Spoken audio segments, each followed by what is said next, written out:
மாண்புமிகு எதிர்க்கட்சி தலைவர் அவர்கள். மாண்புமிகு பேரவைத் தலைவர் அவர்களே, தமிழ்நாடு விவசாயிகளுடைய வேதனைக்கு இந்த அரசு ஒரு சரியான தீர்வை காண வேண்டும்னு இந்த ஒத்திவைப்பு தீர்மானத்தை நாங்கள் இங்கே கொடுத்திருக்கிறோம். இந்த ஒத்திவைப்பு தீர்மானத்தை கொண்டுவதற்கு 4 முக்கிய காரணங்கள் இருக்கின்றது. முதல் காரணம், மேகதாது அணை கற்ற கர்நாடக அரசை தடுக்க இந்த அரசு என்ன நடவடிக்கை எடுத்திருக்கிறது என்று இந்த அவைக்கு நீங்கள் தெரிவிக்க வேண்டும். இரண்டாவது காரணம், முழு பயிர்க்கடன் தள்ளுபடின்னு நீங்க தேர்தலின் போது வாக்குறுதி கொடுத்துவிட்டு இன்றைக்கு ஆட்சிக்கு வந்துவிட்டு அரைகுறை தள்ளுபடி மட்டும் செய்வது ஏன்? மூன்றாவது காரணம், காவிரியில் தண்ணீர் வராத காரணத்தினால குறுவை சாகுபடி இன்னைக்கு மொத்தமாக இல்லாம போயிடுச்சு. இதற்கு தகுந்த நிவாரண தொகையை எப்பொழுது இந்த அரசு விவசாயிகளுக்கு கொடுக்க போகின்றது? நான்காவது காரணம், டெல்டா மாவட்டங்களை வறட்சி பாதிக்கப்பட்ட மாவட்டங்களாக அறிவித்து அங்க இருக்கக்கூடிய விவசாயிகளுக்கு உரிய நிவாரணத்தை இந்த அரசு கொடுக்க வேண்டும். மாண்புமிகு முதலமைச்சர் அவர்கள்.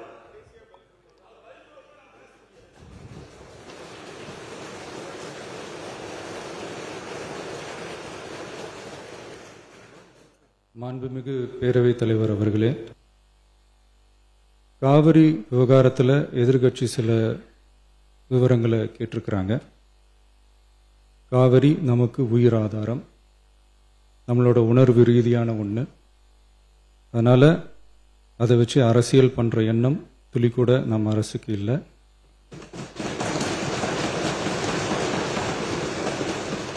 அதுக்கான அவசியமும் இல்லை.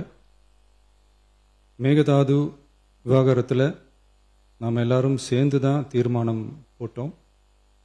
அதை நேர்முக கடிதமாக மாண்புமிகு பிரதமர் அவர்களுக்கும் அனுப்பி வச்சிருக்கிறோம். அதோடு நாம் அப்படியே இருந்துடல.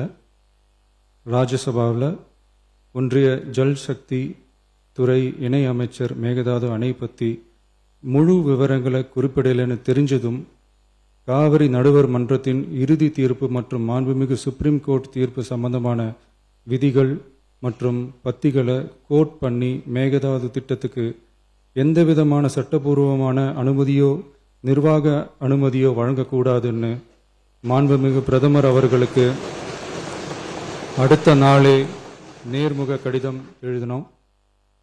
காவிரி நதிநீர் பங்கீட்டிலையும் சரி, மேகதாது அணை கற்ற முயற்சிகளை தடுக்கிறதுலையும் சரி, தமிழ்நாட்டோட உரிமையை நம்ம அரசு கொஞ்சம் கூட விட்டு தரவே தராது. அதுதான் நம்மளோட நிலைப்பாடும். அதே நேரத்தில் கர்நாடகாவில் சில அணைகள் கட்ட ஆரம்பித்ததை பற்றியும் இதே அவையில் 1969 ஒரு விவாதம் நடந்திருக்கு. அப்போது நீர்வளத்துறை அமைச்சராக இருந்தது யார்? அப்போ அணை கட்ட விட்டது ஏன்னு கேட்டு அந்த மாதிரி சீப் பாலிடிக்ஸ்லாம் நான் பண்ண விரும்பலை.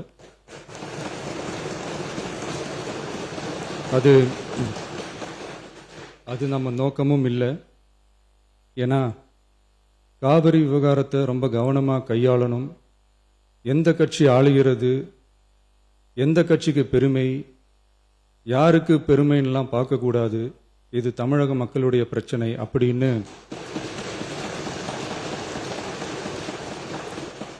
அப்ப இருந்த எதிர்கட்சி தலைவர் திரு கருத்திருமன் அவர்கள் சொன்னதை இந்த சபையில் சொல்ல விரும்புகிறேன்.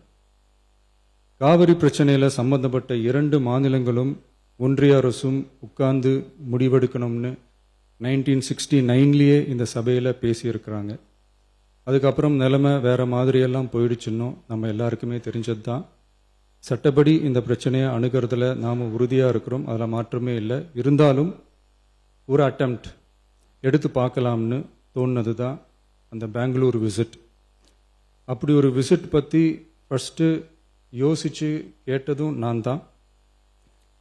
நாம் பெங்களூர் போக நினச்சதை பற்றி பல ஒப்பீனியன்ஸ் வந்துச்சு. நாம் போக நினச்சதுக்கு காரணம், ஒருவேளை இந்த பிரச்சனை தீர்க்கறதுக்கான ஒரு பாசிட்டிவ் சைன் கிடைச்சா நல்லா இருக்குமேன்னு ஒரு எண்ணத்தில் தான். இன்றைய காலத்தில் பகை நாடுகளை பேசி தீர்க்க பார்க்குறாங்க, பக்கத்து மாநிலத்தோட பேசி பார்த்தா என்னன்னு நினச்சேன்.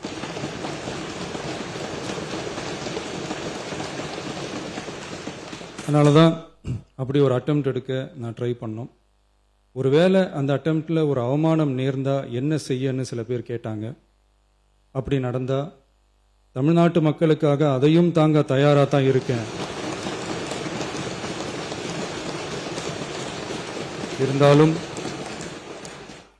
இருந்தாலும் நம்ம மேலே அன்பு காட்டின அத்தனை பேருக்கும் என்னோட நன்றிகள். இந்த காவிரி விவகாரம் பற்றி மாண்புமிகு நீர்வளத்துறை அமைச்சர் அவர்கள் உரிய விளக்கம் அளிப்பார். அதே மாதிரி காவிரி பிரச்சனையால் பாதிக்கப்பட்ட விவசாயிகளுக்கான அந்த இன்சூரன்ஸ் பிரீமியம் அரசே கட்டுறதை பற்றி கேட்டிருந்தாங்க. அதுக்கான விரிவான பதிலை மாண்புமிகு விவசாய அமைச்சர் அவர்கள் தருவார். அப்புறம் இந்த குறுவை சாகுபடிக்கு அந்த நிவாரண தொகுப்பு பற்றி எதிர்க்கட்சியிலேருந்து கேட்டிருந்தாங்க. அந்த குறுவை சாகுபடிக்கு அந்த நிவாரணம் ஏற்கனவே கொடுத்தாச்சு, வழங்கியாச்சு. இது அரசியலே நாங்கள் தான் அப்படின்னு சொல்லிக்கிறவங்களுக்கு இது எப்படி தெரியாமல் போச்சுன்னு எனக்கு தெரியல.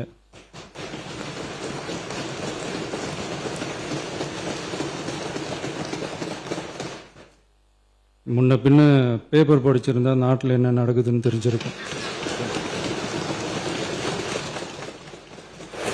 மாண்புமிகு எதிர்க்கட்சி தலைவர் சுருக்கமாக பேரவைத் தலைவர் அவர்களே, ஸ்பெஷல் பேக்கேஜ்னா நீங்க கொடுத்தது 134 கோடி கொடுத்தீங்க. அது அனைத்து அரசுலையும் கொடுக்கறக்கூடிய ஸ்பெஷல் பேக்கேஜ் தான். இப்ப வறட்சி நிவாரண நிதி அவங்க கேட்கறாங்க. இது ரெண்டுத்துக்கும் வித்தியாசம் தெரிஞ்சுக்க வேண்டும். இது வெறும் காலைல பேப்பர் படிச்சா மட்டும் பத்தாது. அங்க அனைத்து கட்சி கூட்டத்தை கூட்டி அனைத்து விவசாயிகளோடையும் போய் கலந்து பேசி அவங்களுடைய கோரிக்கைகள் என்னன்னு நீங்க தயவு செய்து கேட்டுக்கொள்ள வேண்டும். அதே மாதிரி முன்னவர் மாண்புமிகு எதிர்க்கட்சி தலைவர்கள் இப்போது வறட்சி நிவாரணத்தை பற்றி சொன்னார்கள். செப்டம்பர் இறுதி வரையிலும் பார்த்துவிட்டு தான் வறட்சி நிவாரண பணிகளை ஆற்றுவது வழக்கம். அவை அதை குறிப்பிட விரும்புகிறேன்.